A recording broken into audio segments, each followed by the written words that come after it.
Hello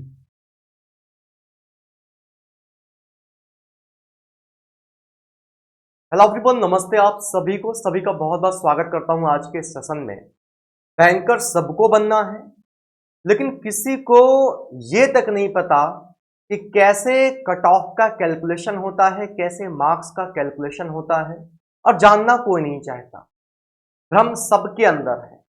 एक कोई अपना स्कोर कार्ड दिखा दे तो सब दुनिया भर की बातें करने लगते हैं। किसी को यही नहीं पता कि आखिर स्कोर कार्ड आने के बाद टोटल वेटेड स्कोर क्या होता है, कैसे फाइनल कट ऑफ बनती है, ये 80-20 का रेशियो क्या है। तो इस वीडियो में आज के इस सेशन में हम इसी मुद्दे पर बात करने वाले हैं। पूरा वीडियो देखिएगा, ज्यादा लंबा नहीं करूंगा, लेकिन इस वीडियो को देखने के बाद आपको थोड़ी सी अक्ल आएगी कि यार ऐसा भी होता है। आरआरबी पीओ का एग्जाम सर पे है, प्री हो जाएगा, मेंस हो जाएगा, लेकिन आपको यही नहीं पता कि जब हमारा मेंस का स्कोर कार्ड रिलीज होता है, हम अपने मार्क्स देखते हैं तो उन मार्क्स में कैसे टोटल वेटेड स्कोर बनता है। तो आइए मैं आपको समझा देता हूं, ताकि आज के बाद अब कभी आपको आरआरबी पीओ को लेकर, और ऐसे ही हर एक एग्जाम का अलग अलग कट ऑफ कैलकुलेशन होता है। तो अभी आरआरबी का एग्जाम लगा हुआ है, तो हम आरआरबी पे बात करेंगे, उसके बाद फिर आगे के एग्जाम्स पे भी अलग से वीडियो बना के मैं बात करूंगा। देखो, आपका जब आरआरबी पीओ मेंस का एग्जाम हो जाता है, तो एग्जाम हो जाने के बाद आपने देखा होगा आपका पहले तो रिजल्ट आता है। रिजल्ट में आपको ये बताया जाता है कि आप इंटरव्यू के लिए क्वालिफाई हैं या फिर आप इंटरव्यू के लिए क्वालिफाई नहीं हैं। उसके बाद आपको ये बात पता होगी कि आप इंटरव्यू के लिए क्वालिफाई हैं या नहीं हैं, तो बाद में फिर आपके मार्क्स जो हैं वो रिलीज होते हैं। मार्क्स जब रिलीज होते हैं तो आपने देखा होगा आपके जो फाइनल मार्क्स होते हैं, ध्यान से मेरी बात को सुनना, आपके जो फाइनल मार्क्स होते हैं, उन फाइनल मार्क्स में आपने देखा होगा कि आपको मैं एक छोटा सा डेमो दिखाता हूं। ये आपने देखा होगा कभी लिखा होता है मैक्सिमम स्कोर रीजनिंग का 40, कंप्यूटर का 40, जनरल अवेयरनेस 40, हिंदी या इंग्लिश 40, क्वांटिटेटिव एप्टीट्यूड 40। जबकि आप तो ये कहोगे सर क्वांट और रीजनिंग तो 50-50 नंबर की होती है, सर जो कंप्यूटर है ये तो 20 नंबर का होता है, फिर यहाँ पे ये 40 क्यों लिखा हुआ है। सर आपने पेपर दिया था, आपके 40 में से 20.25 नंबर कैसे आ गए, जबकि कंप्यूटर तो मैक्सिमम 20 नंबर का होता है। ये है लैक ऑफ नॉलेज। अब एक्चुअल नॉलेज क्या है, आओ इधर मैं समझाता हूं। देखो इधर, जब आपका मेंस का स्कोर कार्ड रिलीज होता है तो आपने देखा होगा मेंस के स्कोर कार्ड के रिलीज होने के बाद मेंस की एक कट ऑफ जाती है। डेफिनेटली आपने देखा होगा, मैं यहाँ पे अब फाइनल कट ऑफ के पर्सपेक्टिव से बात करना चाहता हूँ। देखा होगा आपने, जब आप फाइनल कट ऑफ सर्च करते हो, आप अभी सर्च करोगे तो आपको फाइनल कट ऑफ दिखेगी। फाइनल कट ऑफ में आपने देखा होगा आपको मिनिमम और मैक्सिमम करके दिखता होगा। मिनिमम दिख जाता होगा आपको 41, मैक्सिमम दिख जाता होगा आपको 52। ये है क्या, ये है क्या, ये 80-20 का रेशियो क्या होता है, सिलेक्शन जो 80-20 पे होता है। आरआरबी पीओ की बात करें तो आरआरबी पीओ का जो मेंस होता है वो होता है दोस्तों 200 नंबर का, और जो आपका इंटरव्यू होता है वो होता है आपके 100 नंबर का। अब जब आपका स्कोर कार्ड रिलीज होता है तो आपने देखा होगा आपके रीजनिंग में नंबर होते हैं कैसे। अब मैं यहां पे लिखता हूं जो आपका स्कोर कार्ड में स्कोर लिखा होता है। तो आपने देखा होगा सपोज डेट रीजनिंग में लिखा हुआ है 26, सपोज डेट मैथ में लिखा हुआ है 30, सपोज डेट कंप्यूटर में लिखा हुआ है 21, सपोज डेट जीए में लिखा हुआ है 8, सपोज डेट हिंदी इंग्लिश में लिखा हुआ है 24। तो आपको क्या लगता है कि ये आपके एक्चुअल मार्क्स है? जो आपके स्कोर कार्ड में ये आपका स्कोर लिखा होता है, आपको क्या लगता है कि ये आपकी एक्चुअल मार्क्स है? नहीं।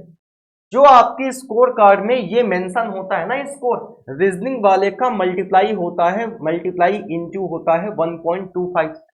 मैथ वाले जो आपका स्कोर होता है उसका मल्टीप्लाई करना होता है 1.25 से। कंप्यूटर में जो लिखा होता है उसका मल्टीप्लाई करना होता है 0.5 से।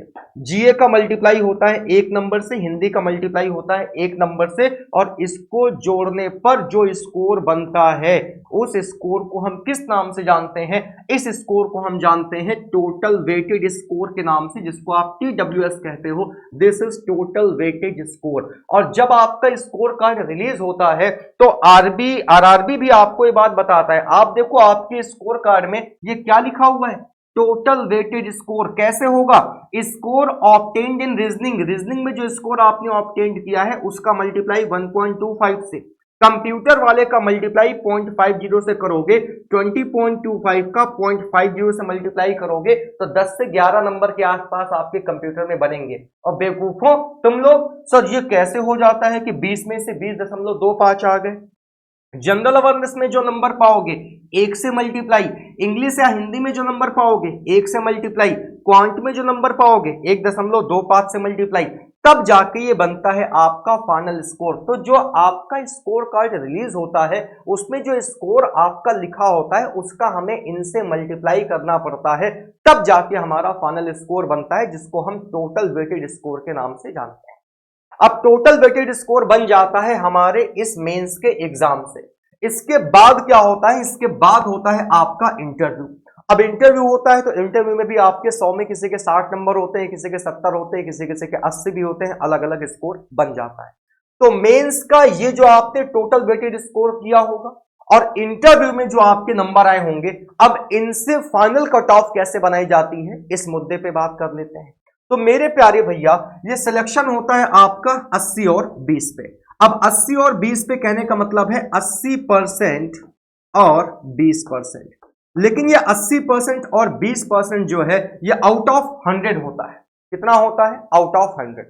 और हमारा जो मेंस का एग्जाम है, मेंस का एग्जाम है 200 नंबर का। इसी वजह से होता क्या है कि आपका जो भी टोटल वेटेड स्कोर बनता है इसका लेना होता है केवल 40%। इसका 80% हम नहीं लेते हैं। 80% जो है वो तो आपका आउट ऑफ 100 है, लेकिन यहां मेंस आपका 100 नहीं 200 नंबर का होता है।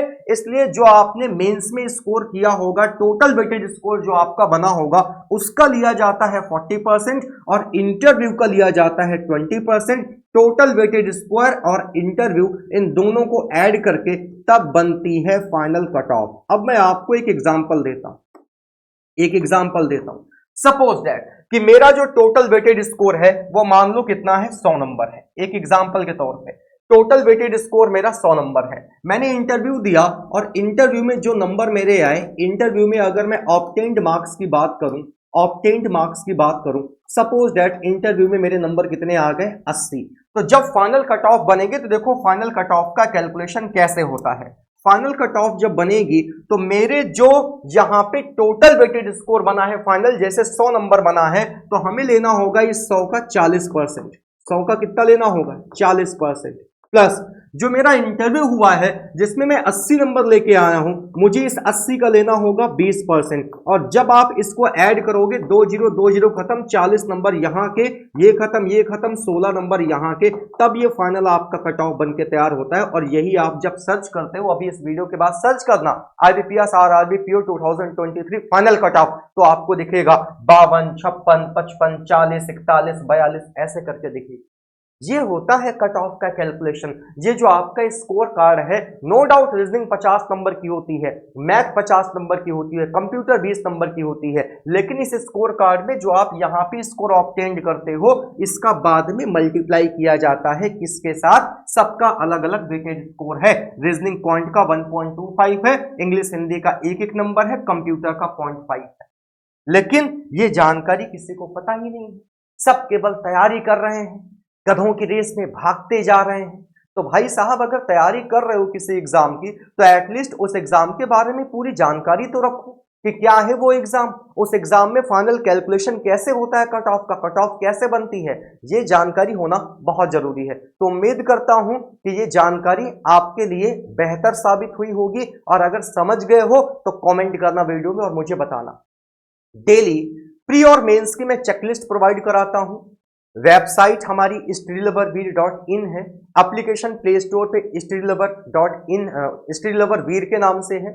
इसी वीडियो के डिस्क्रिप्शन पे टेलीग्राम चैनल की लिंक दी हुई है, उस टेलीग्राम चैनल को ज्वाइन कर लेना। वहां पे डेली आपको प्री और मेंस की आरआरबी की चेकलिस्ट मिलती है। इस चैनल पे आपको आरआरबी के लिए प्रॉपर तरीके से सारी क्लासेस प्रोवाइड कराई जा रही हैं, जिसमें कि आपको जो क्लास दी जा रही है दोस्तों, वो क्लास मेरी क्वांट की क्लास रात में 9 बजे होती है। आइए एक बार कंटेंट देखिए, कंटेंट का लेवल देखिए, वे ऑफ टीचिंग देखिए, पढ़ाने का तरीका देखिए, पसंद आए तो कंटिन्यू करिए। ठीक है, thank you so much everyone, अपना ख्याल रखिए, ऐसे ही हंसते मुस्कुराते रहिए। Take care, bye.